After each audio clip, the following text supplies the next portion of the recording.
Hi friends, welcome to my channel. ಇವತ್ತು ಬಂದು ಮಂಗಳವಾರ. ಮಂಗಳವಾರದ ವ್ಲಾಗ್ ನಿಮ್ಮ ಹತ್ರ ಶೇರ್ ಮಾಡ್ಕೊಳ್ತಾ ಇದ್ದೀನಿ.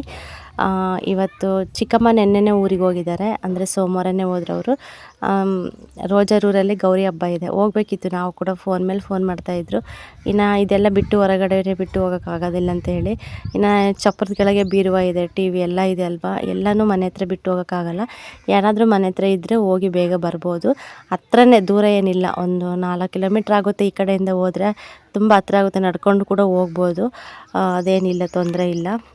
ಮೇನ್ ರೋಡಲ್ಲಿ ಹೋದರೆ ಸ್ವಲ್ಪ ದೂರ ಆಗುತ್ತೆ, ಬೈಕಲ್ಲೂ ಹೋಗ್ಬೋದು, ಬಸ್ಸುಗಳು ಕೂಡ ಹೋಗ್ತವೆ. ಸದ್ಯಕ್ಕೆ ನಮ್ಗೆ ಹೋಗೋಕ್ಕಾಗಲಿಲ್ಲ. ಚಿಕ್ಕಪ್ಪ ಕೂಡ ಹೋಗಿರಲಿಲ್ಲ. ನಾನು, ಚಿಕ್ಕಪ್ಪ, ನನ್ನ ತಮ್ಮ ಮಾಮೂಲಿ ಡ್ಯೂಟಿಗೆ ಹೋಗ್ತಾ ಇದ್ದೆ. ನಾನು ಚಿಕ್ಕಪ್ಪ ಮನೆಯಲ್ಲೇ ಇದ್ವಿ. ಚಿಕ್ಕಮ್ಮ ಮಾತ್ರ ಹೋಗಿದ್ರು, ಹೋಗಿ ಬರ್ತೀನಿ ಅಂತ ಹೇಳಿ. ಯಾರೂ ಇಲ್ಲ. ರತ್ನಮ್ಮ ಚಿಕ್ಕಮ್ಮ ಬರಬೇಕಿತ್ತು. ಅವ್ರದ್ದು ಏನೋ ಸ್ವಲ್ಪ ಪ್ರಾಬ್ಲಮ್ ಆಗಿರೋದ್ರಿಂದ ಅವ್ರಿಗೂ ಕೂಡ ಬರೋದಕ್ಕಾಗಿಲ್ಲ. ಹತ್ರನೇ ತಾನೇ ಚಿಕ್ಕಮ್ಮ ಇರೋದು, ನೀನಾದರೂ ಬಾ ಅಮ್ಮ ಅಂತ ಹೇಳ್ಬಿಟ್ಟು ಫೋನ್ ಮೇಲೆ ಫೋನ್ ಮಾಡ್ತಾಯಿದ್ಲು. ಅದಕ್ಕೆ ಚಿಕ್ಕಮ್ಮ ಹೋಗಿದ್ರು, ಹೋಗೋಣ ಅಂತ ಹೇಳಿ.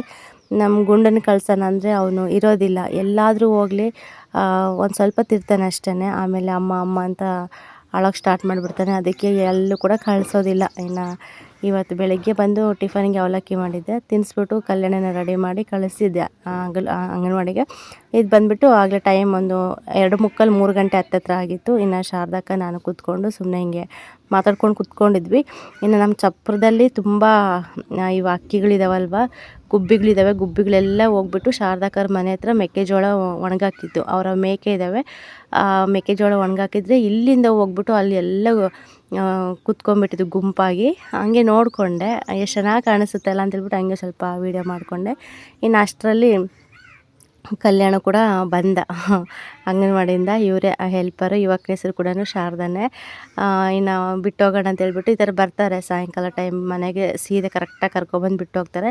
ಇಲ್ಲ ಒಂದೊಂದು ಸತಿ ನಾನೇ ಹೋಗಿ ಕರ್ಕೊಂಬರ್ತೀನಿ. ಇವತ್ತು ಸ್ವಲ್ಪ ಬೇಗ ಬಿಟ್ಟಿದ್ದಾರೆ, ಅದಕ್ಕೆ ಎಲ್ಲರೂ ಕೂಡ ಕರ್ಕೊಂಡು ಬಂತು. ಬೆಳಗ್ಗೆ ಹೋಗ್ಬೇಕಾದ್ರಂತೂ ಸಿಕ್ಕಾಪಟ್ಟೆ ಆಟ ಮಾಡ್ತಾಯಿದ್ದ. ಬರ್ಬೇಕಾದ್ರೆ ಸೈಲೆಂಟಾಗಿ ಖುಷಿಯಾಗಿ ಬರ್ತಾಯಿದ್ದಾನೆ. ಕೇಳ್ತಾ ಇದ್ದೀನಿ ಏನು ತಿಂದೆ ಅಂತಂದರೆ ಉಪ್ಪಿಟ್ಟು ಮಾಡಿದರು, ಕೋಳಿ ಮೊಟ್ಟೆ ಕೊಟ್ಟರು ಅಂತ ಹೇಳ್ತಾ ಇದ್ದ. ಏನು ಕೊಟ್ಟಿದ್ರೋ ಗೊತ್ತಿಲ್ಲ. ಉಪ್ಪಿಟ್ಟಂತೂ ಮಾಡ್ತಾರೆ. ಅಂಗನವಾಡಿಯಲ್ಲಿ ಏನು ಮಾಡ್ತಾರೆ ಹೇಳಿ, ಸ್ವಲ್ಪ ಯಾವಾಗಲೂ ಉಪ್ಪಿಟ್ಟೆ ಜಾಸ್ತಿ ಮಾಡೋದು. ಅವ್ರು ತಿನ್ನಲಿ ಬಿಡಲಿ ಉಪ್ಪಿಟ್ಟೊಂದು ಬೇಯಿಸಿ ಹಾಕ್ತಾ ಇರ್ತಾರೆ ಅಷ್ಟೇ. ಮೊಟ್ಟೆ ಕೊಟ್ಟಿದ್ರು ಅಂತ ಹೇಳ್ದೆ. ಅದಕ್ಕೆ ಕೈ ಕೊಡು, ಸ್ಮೆಲ್ ನೋಡ್ತೀನಿ ತಿಂದಿದೆಯಾ ಇಲ್ಲ ಅಂತ ಹೇಳಿ ನೋಡ್ತಾ ಇದ್ದೀನಿ. ಅವನೇನಂದರೆ ಅಲ್ಲಿ ಅವನಿಗೆ ಒಬ್ಬನೇ ಊಟ ಮಾಡೋದಕ್ಕೆ ಆಗೋದಿಲ್ಲ. ಎಷ್ಟು ತಟ್ಟೆಲಿ ಹಾಕ್ಕೊಟ್ರು ಕೂಡ ಊಟನೇ ಮಾಡಲ್ಲ. ನಾನೇ ತಿನ್ನಿಸ್ಬೇಕು. ಅದೊಂದು ಸ್ವಲ್ಪ ತಪ್ಪಿಸ್ಬೇಕು ಅಭ್ಯಾಸ. ಎಷ್ಟು ಟ್ರೈ ಮಾಡಿದ್ರು ಕೂಡ ಅವನು ಆ ಅಭ್ಯಾಸನೇ ಬಿಡ್ತಾ ಇಲ್ಲ. ತಿನ್ನಿಸ್ಬೇಕು ಅಂತ ಹೇಳ್ತಾನೆ ಇರ್ತಾನೆ. ಅದಕ್ಕೆ ಏನು ಮಾಡೋದು, ಅವನಿಗೆ ಒಬ್ಬನೇ ಊಟ ಮಾಡೋದಕ್ಕೆ ಬರೋದಿಲ್ಲಲ್ಲ, ಅಲ್ಲಿ ಯಾವಾಗಲೂ ತಿನ್ನೋದಿಲ್ಲ ಜಾಸ್ತಿ. ನಾವು ಶಾರದಕ್ಕೆ ತಿನ್ನಿಸ್ತೀನಿ ಬಾರೋ ಅಂದರೂ ಕೂಡ ತಿನ್ನೋದಿಲ್ಲಂತೆ. ನಾನು ಎಷ್ಟು ಸರಿ ಕೇಳಿದ್ರು ಕೂಡ ಅಕ್ಕನೂ ಹೇಳುತ್ತೆ, ನಾನು ತಿನ್ನಿಸ್ತೀನಿ ಬಾರೋ ಅಂದರೂ ಕೂಡ ತಿನ್ನಲ್ಲ ಕಣೆ, ನಾನು ಏನು ಮಾಡಲಿ ಅಂತ ಹೇಳ್ತಾ ಇತ್ತು. ಏನು ಮಾಡೋಕ್ಕಾಗುತ್ತೆ. ಮನೆಗೆ ಬಂದಮೇಲೆ ಮತ್ತೆ ಊಟ ಮಾಡಿಸಿದ್ರೆ ಊಟ ಮಾಡಿ ಮಲ್ಕೊತಾನೆ ಒಂದು ಸ್ವಲ್ಪ ಹೊತ್ತು. ಕೋಳಿ ಮೊಟ್ಟೆ ಏನಾದರೂ ಕೊಟ್ಟರೆ ಕೈಗೆ ಆರಾಮಾಗಿ ತಿಂತಾನೆ. ಇಲ್ಲ ಅಂತಂದರೆ ಊಟನೂ ಮಾಡಲ್ಲ, ಏನಿಲ್ಲ, ಸುಮ್ಮನೆ ಡೈರೆಕ್ಟಾಗಿ ವಾಪಸ್ ಬಂದುಬಿಡ್ತಾನೆ ಮನೆಗೆ. ಸಂಜೆ ಕೂಡ ಆಗಿತ್ತು. ಸಂಜೆ ಆದಮೇಲೆ ಒಂದು ಸ್ವಲ್ಪ ಟೀ ಇತ್ತು, ಟೀ ಬಿಸಿ ಮಾಡ್ಕೊಂಡು ಕುಡಿತಾಯಿದ್ದೀನಿ. ಮಧ್ಯಾಹ್ನ ಹಂಗೆ ಟೀ ಮಾಡಿಟ್ಟಿದ್ದೆ, ಅದನ್ನು ಸ್ವಲ್ಪ ಬಿಸಿ ಮಾಡಿಬಿಟ್ಟು ಕುಡಿಯೋಣ ಅಂತ ಹೇಳಿ ಎಲ್ಲ ಅದನ್ನು ಸೋಸ್ಕೊತಾ ಇದ್ದೀನಿ. ಗುಂಡ ಚೆನ್ನಾಗಿ ಮಲ್ಕೊಂಡ್ಬಿಟ್ಟಿದ್ದ. ಬಂದ ತಕ್ಷಣ ಸ್ವಲ್ಪ ಊಟ ಮಾಡಿಸ್ಬಿಟ್ರೆ ಸಾಕು, ಮಲ್ಕೊಂಡ್ಬಿಡ್ತಾನೆ. ಎಲ್ಲ ಓಕೆ. ಬೆಳಗ್ಗೆ ಟೈಮ್ ಅಂಗನವಾಡಿಗೆ ಹೋಗೋದಕ್ಕೆ ಅಳ್ತಾನೆ, ಅಂದರೆ ಸಿಕ್ಕಾಪಟ್ಟೆ ಅಳ್ತಾನೆ. ಹೋಗೋದಿಲ್ಲ ನಾನು ಮನೇಲೇ ಇರ್ತೀನಿ ಅಂತ ತುಂಬ ಹಠ ಮಾಡ್ತಾ ಇರ್ತಾನೆ. ಅದೊಂದು ಸ್ವಲ್ಪ ಬೇಜಾರು. ಏನು ಮಾಡೋಕ್ಕಾಗುತ್ತೆ, ಎಷ್ಟೇ ಹತ್ರ ಎಷ್ಟೇ ಗೋಳಾಡಿದ್ರು ಕೂಡ ಅವ್ರನ್ನ ಇವಾಗಲೂ ಹಿಂಗೆ ಬಿಟ್ಬಿಟ್ರಂತೂ ಮತ್ತೆ ಹೋಗೋದಕ್ಕಾಗೋದಿಲ್ಲ ಅಂತ ಹೇಳಿ ಹಂಗೆ ಕಳಿಸ್ಕೊಡ್ತಾ ಇದ್ದೀನಿ. ನೋಡೋಣ ಹೆಂಗಾಗುತ್ತೇನೋ, ಅದೇ ಒಂಥರ ಚಿಂತೆ ಆಗಿಬಿಡುತ್ತೆ ನನಗೆ. ಅವ್ನು ಕಳಿಸ್ಬಿಡ್ತೀನಿ, ಏನು ಮಾಡ್ತಾ ಇರ್ತಾನೋ, ಅಳ್ತಾ ಇರ್ತಾನೋ ಏನೋ ಅಂತ ಭಯ ಆಗಿಬಿಡುತ್ತೆ. ಮೇಡಮ್ದು ಫೋನ್ ನಂಬರ್ ಇದೆ, ಅವ್ರು ಏನಾದರೂ ಹಂಗೆ ಜಾಸ್ತಿ ಅಳೋದು ಏನಾದರೂ ಹಂಗೆ ಮಾಡಿಬಿಟ್ರೆ ಫೋನ್ ಮಾಡ್ತಾರೆ, ಬಾ ಅಮ್ಮ ಕರ್ಕೊಂಡೋಗಿ ಅಳ್ತಾನೆ ತುಂಬ ಅಂತ ಹೇಳಿ. ಇಲ್ಲ ಅಂತಂದರೆ ಚೆನ್ನಾಗಿ ಆಟ ಆಡ್ತಾನಂದರೆ ಸುಮ್ಮನೆ ಆಗ್ತಾರೆ, ಫೋನ್ ಕೂಡ ಮಾಡೋದಿಲ್ಲ. ಫಿಲಮ್ ಹಾಕಿದ್ರು ನಂಜುಂಡಿ ಅಂತ, ಶಿವರಾಜ್ ಕುಮಾರ್ದು. ಅದನ್ನು ನೋಡಿಕೊಂಡು ಆರಾಮಾಗಿ ಟೀ ಕುಡ್ಕೊಂಡು ಸ್ವಲ್ಪ ಹಂಗೆ ಕೂತ್ಕೊಂಡೆ. ಸಂಜೆ ಕೂಡ ಆಯಿತು. ಸಂಜೆ ಆದಮೇಲೆ ಅಡುಗೆ ಏನು ಮಾಡಬೇಕು ಅಂತ ಯೋಚನೆ ಮಾಡ್ತಾಯಿದ್ದೆ. ಚಿಕ್ಕಮ್ಮ ಬಂದಿರಲಿಲ್ಲ, ಬರೋದಿಲ್ಲ ಬಿಡು ಅಂತ ಹೇಳಿ ತುಂಬ ಲೇಟಾಗಿತ್ತು. ಬರ್ತಾರೋ ಇಲ್ಲೋ ಅಂತ ಡೌಟ್ ಇತ್ತು. ಸದ್ಯಕ್ಕೆ ಬೆಳಗ್ಗೆದು ಅನ್ನ ಮಾಡಿದ್ನಲ್ವ, ಅನ್ನ ಇತ್ತು, ಅದು ಹಾಕ್ಬಿಟ್ಟು ಬಿಸಿ ಮುದ್ದೆ ಮಾಡಿ ಗೊಜ್ಜಾದರೂ ಮಾಡೋಣ ಅಂತ ಹೇಳಿ ಬದನೆಕಾಯಿ, ಹಸ್ರುಗಾಯಿ, ಟೊಮೊಟೊ ಹಣ್ಣು ಎಲ್ಲ ಸುಟ್ಕೊಂಡು ಕೂತ್ಕೊಂಡಿದ್ದೆ. ಇನ್ನು ಅಷ್ಟರಲ್ಲಿ ಚಿಕ್ಕಮ್ಮ ಕೂಡ ಬಂದರು. ಬಂದ ತಕ್ಷಣ ಇನ್ನು ಸಾಂಬಾರು ತಂದಿದ್ದರು. ಇವತ್ತು ಮಂಗಳವಾರ ಅಲ್ವಾ, ಮಂಗಳವಾರ ಅವ್ರ ಊರಲ್ಲಿ ಗೌರಮ್ಮ ಹೋಗಿದೆ. ಹೋದ ತಕ್ಷಣ ಬೇಟೆ ಎಲ್ಲ ಕಡ್ದಿದ್ದಾರೆ. ಮತ್ತು ಮನೇಲಿ ನಾನ್ ವೆಜ್ ಎಲ್ಲ ಮಾಡಿದ್ದಾರೆ. ಅಲ್ಲಿ ರೋಜರು ಅಷ್ಟೇ ಮಟನ್ ತೊಗೊಂಡಿದ್ರಂತೆ, ಮಟನು ಚಿಕನ್ನು, ಮೇಕೆ ಮಟನ್ ತೊಗೊಂಡಿದ್ರಂತೆ. ಅದನ್ನು ಸಾಂಬಾರು ಕೊಟ್ಟು ಕಳಿಸಿತ್ತು. ಇದನ್ನ ತೊಗೊಂಬಂದು ಕೊಟ್ಟರು, ಅದನ್ನು ಹಂಗೆ ಬಿಸಿ ಮಾಡ್ತಾಯಿದ್ದೀನಿ. ಈ ಕಡೆ ಗೊಜ್ಜು ಮಾಡಿಬಿಟ್ಟು ಒಂದು ಸ್ವಲ್ಪ ಬೆಳಗ್ಗೆ ಅದು ಅನ್ನ ಇತ್ತಲ್ಲ, ಅದೇ ಅನ್ನ ಹಾಕಿ ಮುದ್ದೆ ಮಾಡಿದೆ. ಅದರಲ್ಲಿ ಒಂದು ಸ್ವಲ್ಪ ಎತ್ತಿಟ್ಟಿದ್ದೆ. ಸ್ವಲ್ಪ ಮುದ್ದೆ ತಿಂದಮೇಲೆ ಅದ್ರ ಮೇಲೆ ಸ್ವಲ್ಪ ಅನ್ನ ತಿಂದರೆ ಚೆನ್ನಾಗಿ, ಇಲ್ಲಾಂದರೆ ಬರೀ ಮುದ್ದೆದ ಸಮಾಧಾನ ಆಗೋಲ್ಲ. ಅದಕ್ಕೆ ಒಂದು ಸ್ವಲ್ಪ ಎತ್ತಿಟ್ಬಿಟ್ಟು ಒಂದು ಸ್ವಲ್ಪ ಹಂಗೆ ಹಾಕ್ಬಿಟ್ಟು ಮುದ್ದೆಗೆ ಇಟ್ಟಿದ್ದೆ. ಒಂದು ಕಡೆ ಮುದ್ದೆಗೆ ಇಟ್ಬಿಟ್ಟು ಇವಾಗ ಗೊಜ್ಜಿಗೆಲ್ಲ ರೆಡಿ ಮಾಡ್ತಾಯಿದ್ದೀನಿ. ಇನ್ನೊಂದು ಕಡೆ ಮಟನ್ ಸಾಂಬಾರು ಬಿಸಿಗೆ ಇಟ್ಟಿದ್ದೀನಿ. ಬಂದ ತಕ್ಷಣವೇ ಬಿಸಿಗೆ ಇಟ್ಬಿಟ್ಟೆ, ಸ್ವಲ್ಪ ಲೇಟಾಗುತ್ತೆ ಊಟ ಮಾಡೋದಂತ ಹೇಳಿ. ಇನ್ನು ನಾವು ಬದನೆಕಾಯಿ, ಹಸಿರು ಮೆಣಸಿನ್ಕಾಯಿ, ಟೊಮೊಟೊ ಎಲ್ಲ ಸುಟ್ಟು ಕಿವುಚಿದ್ರೆ ಗೊಜ್ಜು ತುಂಬ ಚೆನ್ನಾಗಿರುತ್ತೆ ಟೇಸ್ಟು. ನನಗಂತೂ ತುಂಬ ಇಷ್ಟ ನಿಜವಾಗ್ಲೂ. ಡೈಲಿ ಇದನ್ನೇ ಮಾಡ್ಕೊಂಡು ತಿನ್ನೋದ್ರು ಕೂಡ ತಿಂತೀನಿ, ನನಗೆ ಅಷ್ಟು ಬೇಜಾರಾಗೋದಿಲ್ಲ. ಇಲ್ಲಿ ಬದನೆಕಾಯಿ ಅಂತೂ ಅದೇನು ನನ್ನ ಫೇವ್ರೇಟ್ ಆಗಿಬಿಟ್ಟಿದೆ ನನಗೆ, ಅಷ್ಟು ಟೇಸ್ಟ್ ಇರುತ್ತೆ ಅದು ಗೊಜ್ಜು ಮಾಡ್ಕೊಂಡು ತಿಂದರೆ. ಇನ್ನು ಅಲ್ಲಿ ಅತ್ತೆರೂರಲ್ಲಂತೂ ಬದನೆಕಾಯಿ ಎಷ್ಟೊಂದು ಇರ್ತವೆ, ಬಟ್ ಅವ್ರು ತಿನ್ನೋದೇ ಇಲ್ಲ. ಏನಾನ ಸಾಂಬಾರು ಮಾಡಿದ್ರು ತಿನ್ನಲ್ಲ, ಹಿಂಗೆ ಗೊಜ್ಜು ಮಾಡಿದ್ರು ತಿನ್ನಲ್ಲ, ಬೇಯಿಸ್ಬಿಟ್ಟು ಬಜ್ಜಿ ಥರ ಮಾಡಿದ್ರು ಕೂಡ ತಿನ್ನೋಲ್ಲ. ಅಲ್ಲಿ ಅವರು ಜಾಸ್ತಿ ಬದನೆಕಾಯಿ ಇಷ್ಟಪಡಲ್ಲ. ಇಲ್ಲಂತೂ ನಾವೆಲ್ಲರೂ ಕೂಡ ತಿಂತೀವ. ಇನ್ನು ಈ ಟೈಮ್ ಸಿಕ್ಕಾಗ ಈ ಥರ ಏನು ಸಾಂಬಾರಿಲ್ಲ ಅಂದಮೇಲೆ ಈ ಥರ ಸುಟ್ಬಿಟ್ಟು ಯೂಚ್ಕೊಂಡು ಊಟ ಮಾಡಿದ್ರೆ ತುಂಬ ಚೆನ್ನಾಗಿರುತ್ತೆ ಟೇಸ್ಟು. ಹಾಗೆ ಇವತ್ತು ನಾನು ನೆನ್ನೆ ವೀಡಿಯೋ ಹಾಕಿದ್ನಲ್ವ ಫ್ರೆಂಡ್ಸ್, ಅದಕ್ಕೆ ತುಂಬ ಕಮೆಂಟ್ಸ್ ಬಂದಿದ್ವು. ಒಂದೊಂದು ಕಮೆಂಟ್ಸ್ ನೋಡ್ತಾ ಇದ್ರೆ ತುಂಬ ಖುಷಿ ಆಗ್ತಾಯಿತ್ತು ನನಗಂತೂ. ಹಾಗೆ ಹೋಮ್ ಟೂರ್ ಮಾಡಿ ಅಂತ ಕೇಳ್ತಾ ಇದ್ದೀರಾ, ಇಬ್ಬರು ಸಿಸ್ಟರ್ಗಳು ಏನೋ ಕಮೆಂಟ್ ಮಾಡಿದ್ರು, ಮತ್ತು ಅದಕ್ಕೆ ಲೈಕ್ ಕೂಡ ಬಂದಿತ್ತು ಆ ಕಮೆಂಟ್ಸ್ಗೆ. ಹೋಮ್ ಟೂರ್ ಮಾಡಿ ಅಂತ ಹೇಳಿದ್ದೀರಾ, ಮಾಡ್ತೀನಿ ಆದಷ್ಟು. ಎಲ್ಲರೂ ಕೂಡ ನಾವು, ನಮ್ಮಣ್ಣ, ಚಿಕ್ಕಮ್ಮರು, ನಾವು 3 ಜನ, ಒಟ್ಟು 3 ಫ್ಯಾಮಿಲಿ ಆಗಿದೆ ಈ ಮನೆಯಲ್ಲಿ. ಎಲ್ಲ ಮನೆಯೂ ಒಂದೇ. ಇದರಲ್ಲಿ ರೂಮುಗಳಿರೋದ್ರಿಂದ ನಮಗೆ ತುಂಬ ಹೆಲ್ಪ್ ಆಯಿತು ಇರೋದಕ್ಕೆ. ಹಾಗಾಗಿ ನಾನು ಹೋಮ್ ಟೂರ್ ಮಾಡಿದಾಗ ಎಲ್ಲ ಡೀಟೇಲಾಗಿ ನೀಟಾಗಿ ಹೇಳ್ತೀನಿ.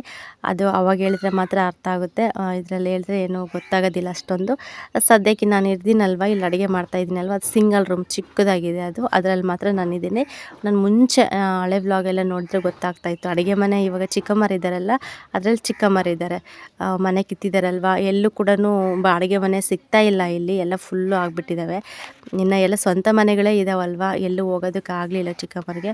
ಒಂದೇ 1-2 ಮನೆ ಬಾಡಿಗೆ ಮನೆ ಇದ್ವು, ಅವು ತುಂಬ ದೂರ ಆಗ್ತಿತ್ತು, ಮತ್ತು ಅಲ್ಲಿಂದ ಇಲ್ಲಿಗೆ ಓಡಾಡೋದಕ್ಕೆ ತುಂಬ ಕಷ್ಟ ಆಗ್ತಾಯಿತ್ತು.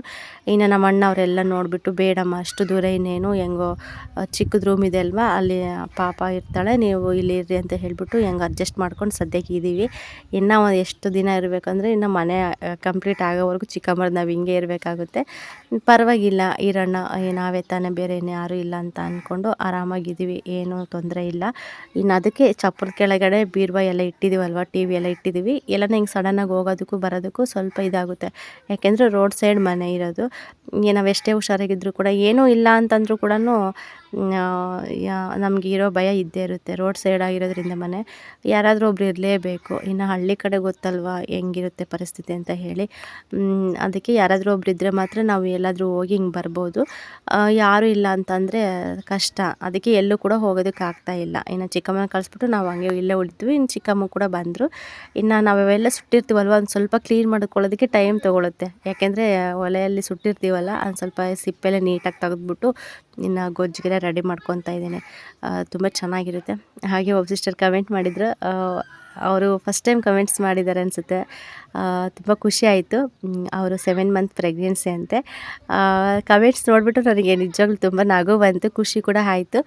ಸಿಸ್ಟರ್, ನಿಮ್ಮ ವ್ಲಾಗ್ಸ್ ಡೈಲಿ ನೋಡ್ತಾ ಇದ್ದೀನಿ. ನಾನು ವಿಡಿಯೋ ನೋಡಬೇಕಾದ್ರೆ ನನ್ನ ನಿಮ್ಮ ವಾಯ್ಸ್ ಕೇಳಿಬಿಟ್ಟು ಬೇಬಿ ಮೂಮೆಂಟ್ಸ್ ಮಾಡ್ತಾಯಿದೆ ಅಂತ ಹೇಳಿದರು, ಕಮೆಂಟ್ಸ್ ಮಾಡಿದರು. ನಿಜವಾಗ್ಲೂ ತುಂಬ ಖುಷಿ ಆಯಿತು ನನಗೆ. ಆ ಕಮೆಂಟ್ಸ್ ಓದಿ ನಾನು ಎಷ್ಟು ಒಂದು 10 ನಿಮಿಷ ಕಾಲ ಗಂಟೆ ಏನೋ ಅದ್ರ ಬಗ್ಗೆನೇ ಯೋಚನೆ ಮಾಡ್ತಾಯಿದ್ದೆ ನಾನು. ಒಂಥರ ಖುಷಿ ಆಗ್ತಾಯಿತ್ತು, ಹೌದಾ ಅಂತ ಹೇಳಿ ತುಂಬ ಖುಷಿ ಆಯಿತು. ಆದಷ್ಟು ಸೇಫ್ಟಿಯಾಗಿರಿ, ಚೆನ್ನಾಗಿರಿ, ಆರೋಗ್ಯ ಚೆನ್ನಾಗಿ ನೋಡ್ಕೊಳ್ಳಿ. ಇವಾಗ 7 ಮಂತ್ಸ್ ಅಂದರೆ ಇವಾಗಿಂದನೇ ನಿಮಗೆ ಆರೋಗ್ಯ ಚೆನ್ನಾಗಿ ನೋಡ್ಕೋಬೇಕು. ಫಸ್ಟ್ ಏನೇ ಇರಲಿ ಟೈಮ್ ಟು ಟೈಮ್ ಊಟ ಮಾಡಿ ಮತ್ತು ಟೈಮ್ ಟು ಟೈಮ್ ಮೆಡಿಷನ್ ತೊಗೊಳ್ಳಿ. ಆದಷ್ಟು ಮನೆ ಕೆಲಸ ಚೆನ್ನಾಗಿ ಮಾಡಿ. ತೀರಾ ಜಾಸ್ತಿ ಬಗ್ಗೋದು ಎದ್ದೇಳೋದು ಆ ಥರ ಇಲ್ಲದೆ ಲೈಟಾಗಿ ನಾರ್ಮಲಾಗಿ ಏನು ಕೆಲಸ ಇರುತ್ತೆ ಅದನ್ನೇ ಸ್ವಲ್ಪ ನಿಧಾನವಾಗಾದರೂ ಕೂಡ ಮನೆ ಕೆಲಸ ಮಾತ್ರ ಚೆನ್ನಾಗಿ ಮಾಡಬೇಕು. ವಾಕ್ ಮಾಡಬೇಕು, ಎಲ್ಲನೂ ಮಾಡಬೇಕು. ಪ್ರೆಗ್ನೆನ್ಸು ಅಂತ ಅಂದಮೇಲೆ ಸುಮ್ಮನೆ ನಾವು ಪ್ರೆಗ್ನೆನ್ಸ್ ಇದ್ದೀವಿ ನಾವೇನು ಕೆಲಸ ಮಾಡಬಾರ್ದು, ಸುಮ್ಮನೆ ಇರಬೇಕು, ರೆಸ್ಟ್ ತೊಗೋಬೇಕು ಅನ್ನೋದಿಲ್ಲ. ಕಂಪಲ್ಸರಿ ಎಲ್ಲ ಕೆಲಸ ಮಾಡಿದ್ರೇ ನಮಗೆ ಹೆಲ್ತಿಗೆ ತುಂಬ ಒಳ್ಳೆಯದು. ನಾವೆಷ್ಟು ಕೆಲಸ ಮಾಡ್ತೀವಿ, ನಾವೆಷ್ಟು ಆ್ಯಕ್ಟಿವ್ ಆಗಿರ್ತೀವಿ, ನಾವೆಷ್ಟು ವಾಕ್ ಮಾಡ್ತೀವಿ ಅನ್ನೋದ್ರ ಮೇಲೆ ಡಿಪೆಂಡು. ಆದಷ್ಟು ಸ್ವಲ್ಪ ನೀರೆಲ್ಲ ಚೆನ್ನಾಗಿ ಕುಡೀರಿ, ಹಾಗೆ ಫ್ರೂಟ್ಸ್ ಎಲ್ಲ ಚೆನ್ನಾಗಿ ತಿನ್ನಿ. ಟೈಮ್ ಟು ಟೈಮ್ ಸ್ವಲ್ಪ ನಿದ್ದೆ ಮಾಡಿ, ರೆಸ್ಟ್ ಮಾಡೋ ಟೈಮಲ್ಲಿ ಸ್ವಲ್ಪ ಚೆನ್ನಾಗಿ ನಿದ್ದೆ ಮಾಡಿಬಿಡಿ. ಫೋನ್ ಬಂದುಬಿಟ್ಟು ಸ್ವಲ್ಪ ಅವಾಯ್ಡ್ ಮಾಡಿ. ಜಾಸ್ತಿ ಫೋನ್ ನೋಡಿದ್ರೂ ಕೂಡ ಎಫೆಕ್ಟ್ ಪ್ರೆಗ್ನೆನ್ಸಿಯಲ್ಲಿ. ನಾವೆಷ್ಟು ಫೋನಿಗೆ ಅಡಿಕ್ಟ್ ಆಗಿಬಿಡ್ತೀವೋ ಹುಟ್ಟೋ ಮಕ್ಕಳು ಸಮೇತ ಅಷ್ಟೇ ಅಡಿಕ್ಟ್ ಆಗಿಬಿಡ್ತಾರೆ. ಇದು ನಾನು ಅನುಭವಿಸ್ತಾ ಇದ್ದೀನಿ ಇವಾಗಲೂ ಕೂಡ ಅಷ್ಟೇ. ನಾವು ಮಕ್ಕಳಿಗೆ ಕೊಡಲಿಲ್ಲ ಅಂದರೂ ಕೂಡ ಟೈಮ್ ಅನ್ನೋದಿರುತ್ತೆ, ಮತ್ತು ನಮ್ಮ ಸಿಚುವೇಶನ್ ಅನ್ನೋದಿರುತ್ತಲ್ಲ, ಆ ಥರ ಕೊಡಿಸೋ ಆ ಥರ ಮಾಡಿಬಿಡುತ್ತೆ ಒಂದೊಂದು ಸತಿ. ಆಮೇಲೆ ದೊಡ್ಡವರಾದಾಗಂತೂ ಅವಾಯ್ಡ್ ಮಾಡೋದಕ್ಕೆ ಆಗೋದಿಲ್ಲ, ಒಂದೊಂದು ಸತಿ ಆ ಪರಿಸ್ಥಿತಿ ಬಂದುಬಿಡುತ್ತೆ. ಆದಷ್ಟು ಚೆನ್ನಾಗಿ ರೆಸ್ಟ್ ಮಾಡಿ ಸಿಸ್ಟರ್, ನಿಮಗೆ ದೇವ್ರು ಒಳ್ಳೇದು ಮಾಡಲಿ. ಒಟ್ಟು ಆ ಕಮೆಂಟ್ಸ್ ನೋಡಿಬಿಟ್ಟಂತೂ ತುಂಬ ಖುಷಿ ಆಯಿತು ನನಗೆ. ಹೆಂಗೋ ಚೆನ್ನಾಗಿರಲಿ. ನೆಕ್ಸ್ಟ್ ಬಂದು ಇವಾಗ ಗೊಜ್ಜು ಎಲ್ಲ ರೆಡಿ ಮಾಡಿದೆ. ಗೊಜ್ಜಿಗೆಲ್ಲ ರೆಡಿ ಮಾಡಿಬಿಟ್ಟು ಇನ್ನು ಮುದ್ದೆಗೆ ಇಟ್ಟಿದ್ನಲ್ವ, ಮುದ್ದೆ ತೋಳ್ಸೋಣ ಅಂತ ಹೇಳಿ ನಾವು ಕೂತ್ಕೊಂಡೆ. ಚಿಕ್ಕಮ್ಮ ಬಂದುಬಿಟ್ಟು ಬಿಡು ನಾನು ಮುದ್ದೆ ತೋಳಿಸ್ತೀನಿ, ನೀನು ಬೇರೆ ಕೆಲಸ ಮಾಡ್ಕೋಬಾ ಅಂತಂದರು. ಸರಿ, ಗೊಜ್ಜುಗೆಲ್ಲ ರೆಡಿ ಮಾಡಿದ್ನಲ್ವ, ನಾನು ಗೊಜ್ಜು ಕಿವುಚ್ತೀನಿ, ನೀನು ಮುದ್ದೆ ಮಾಡಂತ ಹೇಳಿದೆ. ಚಿಕ್ಕಪ್ಪ ಕೂಡ ಪಾಪ ಹೊಟ್ಟೆ ಹಸ್ಕೊಂಡ್ರೆ. ನಮ್ಮ ಚಿಕ್ಕಪ್ಪ ಏನಂದರೆ ಬೆಳಗ್ಗೆ ಟೈಮು ಒಂದೇ ಊಟ ಮಾಡೋದು, ಮತ್ತು ಮಧ್ಯಾಹ್ನ ಏನು ತಿನ್ನೋದಿಲ್ಲ, ಮತ್ತು ಸಾಯಂಕಾಲನೇ ಊಟ ಮಾಡೋದು. ಅದಕ್ಕೋಸ್ಕರ ಒಂದು 7 ಗಂಟೆ ಅಷ್ಟೊತ್ತಿಗೆ ನಾವು ಅಡುಗೆ ಮಾಡಬೇಕು ಮನೆಯಲ್ಲಿ. ಏನಾದರೂ ಸೆಂಟ್ರಲ್ಲಾಗಲಿ ಮಧ್ಯಾಹ್ನ ಟೈಮಲ್ಲಾಗಲಿ ಏನಾದರೂ ಸ್ವಲ್ಪ ತಿಂದರೆ ಏನೂ ಅನಿಸೋದಿಲ್ಲ. ಇನ್ನು ಬೆಳಗ್ಗೆ ಸ್ವಲ್ಪ ತಿಂದಿದ್ದು ಮತ್ತು ನೈಟೆಲ್ಲ ಹೊಟ್ಟೆ ಫುಲ್ಲು ಖಾಲಿ ಇರುತ್ತೆ, ಅವ್ರಿಗೂ ಕೂಡ ನಿಶ್ಶಕ್ತಿ ಥರ ಆಗಿರುತ್ತೆ ಅಂತ ಹೇಳಿ ನಾವು ಬೇಗನೆ ಅಡುಗೆ ಮಾಡ್ತೀವಿ. ಇನ್ನು ಗುಂಡ ಕೂಡ ಆಟಾಡ್ಕೊತಾ ಇದ್ದ. ಇವಾಗ ಸಿಕ್ಕಾಪಟ್ಟೆ ಚಳಿ ಸ್ಟಾರ್ಟ್ ಆಗಿಬಿಟ್ಟಿದೆ. ಸಾಯಂಕಾಲ ಒಂದು 6:30 7 ಗಂಟೆ ಅಷ್ಟೊತ್ತಿಗೆ ಆಗಲೇ ಫುಲ್ಲು ಚಳಿ ಅಂದರೆ ಸಖತ್ತು ಚಳಿ ಆಗ್ತಿರುತ್ತೆ. ಇನ್ನು ಹೊರಗಡೆನೇ ಬೇಡ, ಒಳಗಡೆ ಕುತ್ಕೊಂಡ್ಬಿಡೋಣ ಅನ್ನೋಷ್ಟು ಚಳಿ ಸ್ಟಾರ್ಟ್ ಆಗಿಬಿಟ್ಟಿದೆ ಈ ಕಡೆ ಸೈಡೆಲ್ಲನೂ. ಇನ್ನು ಅದಕ್ಕೆ ರಾತ್ರಿ ಅನ್ನೋಂಗಿಲ್ಲ, ಬೆಳಗಿನ ಜಾವ ಅನ್ನೋಂಗಿಲ್ಲ. ಆಗಲೇ ಹಳ್ಳಿ ಕಡೆ ಗೊತ್ತಲ್ಲ, ಚಳಿಗಾಲ ಸ್ಟಾರ್ಟ್ ಆದರೆ ಇನ್ನು ಬೆಂಕಿ ಕಾಯಿಸ್ತಾನೇ ಇರ್ತಾರೆ. ಅಲ್ಲಿ ಇಲ್ಲಿ ಗರಿ ಕಸ ಎಲ್ಲ ತೊಗೊಂಬಂದು ಮನೆ ಮುಂದೆ ಗುಡ್ಡೆ ಹಾಕ್ಕೊಂಡು ಯಾವಾಗ ಬೇಕು ಅವಾಗ ಚಳಿ ಅನಿಸುತ್ತೆ ಅವಾಗ ಬೆಂಕಿ ಹಾಕ್ಕೊಂಡು ಎಲ್ಲರೂ ಕೂಡ ಕುತ್ಕೊಳ್ತಿರ್ತಾರೆ. ಅದು ಒಂಥರ ನೋಡೋದಕ್ಕೆ ಖುಷಿ. ಈ ಥರ ಕುತ್ಕೊಳ್ಳೋದು ಯಾವಾಗಂದರೆ ಚಳಿಗಾಲ ಬಂದಮೇಲೆ ಮಾತ್ರ. ಮತ್ತು ಬೇಸಿಗೆ ಕಾಲದಲ್ಲಿ ಅವ್ರವ್ರ ಮನೆ ಹತ್ರ ಸ್ವಲ್ಪ ಜಾಗ ಇದ್ದರೆ ಆರಾಮ್ಸೆ ಟೈಮ್ ಸ್ಪೆಂಡ್ ಮಾಡ್ತಿರ್ತಾರೆ. ಅವ್ರ ಮನೇಲಿ ಅಷ್ಟೇ. ಈ ಥರ ಚಳಿಗಾಲ ಬಂದಾಗ ಬೆಂಕಿ ಎಲ್ಲ ಹಾಕ್ತಾರೆ, ಅಲ್ಲಿ ಓಡೋಗ್ಬಿಡ್ತಾರೆ ಬೆಂಕಿ ಕಾಯಿಸೋಣ ಅಂತ ಹೇಳಿ. ಆಲ್ರೆಡಿ ಅಲ್ಲಿ ನನ್ನ ಮಗ ಮತ್ತು ನಮ್ಮ ಅತ್ತಿಗೆ ಶಾರದಕ್ಕ ಅವರೆಲ್ಲ ಕೂಡ ಆಗಲೇ ಬೆಂಕಿ ಹಾಕೊಂಬಿಟ್ಟು ಕಾಯಿಸ್ತಾ ಇದ್ರು ಆ ಕಡೆ ಸೈಡು. ಇನ್ನು ನಾವು ಬಂದು ಈ ಕಡೆ ಚಿಕ್ಕಪ್ಪನಿಗೂ ಊಟಕ್ಕೆ ಇಡೋಣ ಅಂತ ಹೇಳಿ ಚಿಕ್ಕಮ್ಮ ಮಟನ್ ಸಾಂಬಾರು ತಂದಿದ್ರಲ್ಲ, ಮಟನ್ ಸಾಂಬಾರು ಮುದ್ದೆ ಹಾಕ್ಕೊಟ್ಟಿದ್ರು. ಇನ್ನು ಚಿಕ್ಕಪ್ಪ ಊಟ ಮಾಡ್ತಾಯಿದ್ರು. ಇನ್ನು ಗೊಜ್ಜು ಕಿವುಚಿಕ್ ಬಿಡ್ತಾಯಿದ್ದೀನಿ. ತಿನ್ನಲಿಲ್ಲ ಅಂದರೂ ಕೂಡ ಬೆಳಗ್ಗೆ ಚೆನ್ನಾಗಿರುತ್ತೆ, ಮತ್ತು ಸುಟ್ಟು ಹಂಗೆ ಇಟ್ಟರೆ ಚೆನ್ನಾಗಿರಲ್ಲ ಅಂತ ಹೇಳಿ ನಾನು ಈ ಕಡೆ ಗೊಜ್ಜು ಮಾಡ್ತಾಯಿದ್ದೀನಿ. ಇನ್ನು ಗೊಜ್ಜೆಲ್ಲ ಮಾಡಿದ್ದಾಯಿತು. ಇನ್ನು ಪಾತ್ರೆ ಕೂಡ ಸ್ವಲ್ಪ ಇತ್ತು, ಇನ್ನು ಪಾತ್ರೆ ಎಲ್ಲ ಹೊರಗಡೆ ಇಟ್ಬಿಟ್ಟು ಇವಾಗ ಗೊಜ್ಜೆಲ್ಲ ರೆಡಿ ಮಾಡಿ ಹೊರಗಡೆ ಬಂದೆ. ನೋಡ್ತಾ ಇರ್ಬೋದು ಆಗಲೇ ಯಾವ ಥರ ಬೆಂಕಿ ಕಾಯಿಸ್ತಾ ಇದ್ದಾರೆ ಅಂತ ಹೇಳಿ. ಏನೇ ಹೇಳಿ ಬೆಂಕಿ ಹತ್ರ ಕುತ್ಕೊಂಡ್ರಂತೂ ಎದ್ದು ಬರೋದಕ್ಕೆ ಮನಸ್ಸು ಬರೋದಿಲ್ಲ. ಅದೊಂದು ಇದು, ಕುತ್ಕೊಂಡೇ ಬಿಡೋಣ ಅನಿಸ್ಬಿಡುತ್ತೆ. ಕುತ್ಕೊಂಡ್ರೆ ಅಲ್ಲೇ ಕುತ್ಕೊಬಿಡ್ತೀವಿ, ಕೆಲಸಗಳಂತೂ ಆಗೋದಿಲ್ಲ. ಅದಕ್ಕೆ ಆದಷ್ಟು ಒಂದು ಸ್ವಲ್ಪ ತಿಂಗೋಗ್ಬಿಡ್ಬೇಕು, ಮತ್ತು ಗಟ್ಟಿ ಮನಸ್ಸು ಮಾಡಿಕೊಂಡು ಹೊರಗಡೆ ಬಂದುಬಿಡಬೇಕು. ನಾವು ಅಲ್ಲೇ ಕುತ್ಕೊಬಿಟ್ರಂತೂ ಅಲ್ಲೇ ಕುತ್ಕೊಬಿಡೋಣ ಅಂತ ಅನಿಸುತ್ತೆ. ಓಕೆ ಫ್ರೆಂಡ್ಸ್, ಈ ಚಿಕ್ಕ ವ್ಲಾಗು ನಿಮಗೆ ಸ್ವಲ್ಪನಾದರೂ ಇಷ್ಟ ಆದರೆ ಲೈಕ್ ಮಾಡಿ, ಕಮೆಂಟ್ ಮಾಡಿ, ಶೇರ್ ಮಾಡಿ. ಹಾಗೆ ಯಾರಾದರೂ ಹೊಸ್ದಾಗಿ ನೋಡಿದ್ರೆ ನನ್ನ ಚಾನಲ್ನ ಶೇರ್ ಮಾಡಿ. ಆದಷ್ಟು ಸಿಗೋಣ ನೆಕ್ಸ್ಟ್ ವೀಡಿಯೋದಲ್ಲಿ.